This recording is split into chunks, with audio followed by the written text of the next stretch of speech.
Salutations, respected viewers. I'm George from Ireland. So I'm opposite the site where Samuel Taylor Coleridge lived for a while in 1813. And unfortunately it's not the original building, so it makes me wonder, is it even worth doing? I like doing these videos in places which are pertinent to the person I'm speaking about, but particularly if it was the building the person actually lived in, not just the location. But I've come some way to be here, so I shall do it anyway. You can see the blue plaque behind me. So Coleridge was born in Devon. His father was an Anglican clergyman there. So they were reasonably well off. He was one of several siblings. They certainly had a high social status, plenty of books in the house. His father was a graduate. Very few went to university in those days.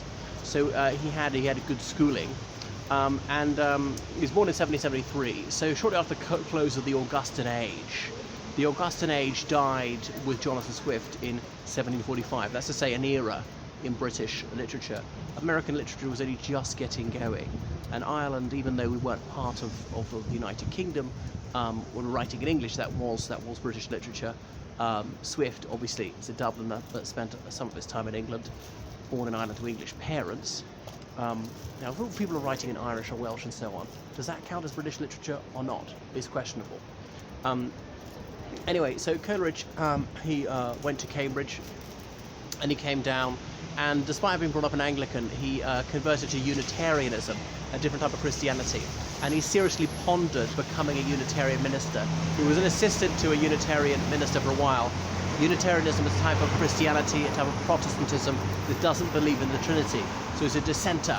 If you're outside the established church, in England that is the Church of England, the established church, then you're a Protestant outside, you're a dissenter, or you might be a Catholic, also outside the established church. So anyone who's outside the established church was discriminated against by law. So his family was decidedly miffed that he had become a dissenter, as in he dissented from the Church of England. So he was a bit older than the other Romantic poets, and he joined that movement, and indeed he outlived them. But he wasn't that much of the big daddy of the Romantic poets. But he came to know them all: John Keats, Percy Bysshe Shelley, Lord Byron, Robert Southey. I suppose if you count him, Southey became more of an establishment figure. William Wordsworth, Leigh Hunt, and others. And he was somewhat attracted to radicalism, Coleridge. He went to France just after the French Revolution, because remember, it's not till 1792 that France declared war on the United Kingdom. But he saw that relations were souring shortly before that, and he wisely came back to his native shore. So he was attracted to radical politics. He wrote tracts of philosophy as well. He particularly been to Germany, which was probably seen as the foremost country in terms of European philosophy back then. France, not so much. The age of Voltaire being over, they were into practical politics. They didn't just theorize anymore, they actually did things after 1789. Probably did a bit too much. The country was in turmoil. The situation in the United Kingdom was becoming turbulent. People thought the UK was in a pre-revolutionary stage. Some people openly sympathized with the French Revolution.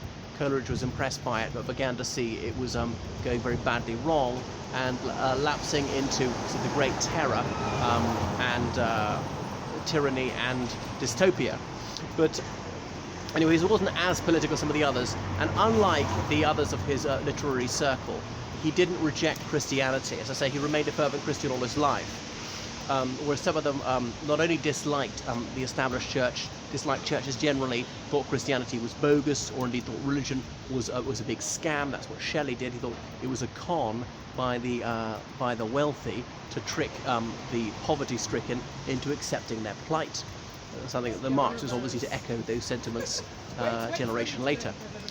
So Coleridge, he married, he had children, and he began experimenting with laudanum, which comes from opium, and that was completely legal to go and purchase that for recreational use. There's no minimum age, children could take it. It was taken for minor ailments or just for giggles, because opium was produced in India, the Honourable East India Company ruling India at the time, the British government not directly in control. The first regulating act had been passed. Obviously the UK only ruling the edges of India, a bit of Bengal, a few ports dotted around the coast, not a great deal of the hinterland elsewhere. Selling it there, selling it in China and throughout Southeast Asia, and indeed here. And Thomas de Quincey, who was a bit younger than him, got into this and wrote Confessions of an Opium Eater. But anyway, he became hooked on the stuff, nearly killed him on a few occasions, but he said that it helped him write this visionary poetry. So he's best known for the rhyme of the Ancient Mariner, Mariner being a sailor, which is a very lengthy narrative poem. And obviously, old sea dogs are quite superstitious, and some of them believe that if you killed an albatross, then you would meet with an ill fate. So anyway, one of them unwisely shot the albatross, and as you can imagine, all hell broke loose. So this was a portent of doom. And then their ship sinks, and they're in a raft, but they've got no drinking water. Now, they often misquote this line. I'll try and get it right. Water, water everywhere, but not a drop to drink. Is that right? Anyway, well, what's the other famous one about when that person of Porlock came to disturb him? Kubla Khan. In Xanadu did Kubla Khan a stately pleasure dome decree about this house built by the Mongol emperor, but he said unfortunately that the postman came out and disturbed him, and he would have written far more, but he was woken from his narcotized reverie by the postman. Royal Mail, that's what they're like.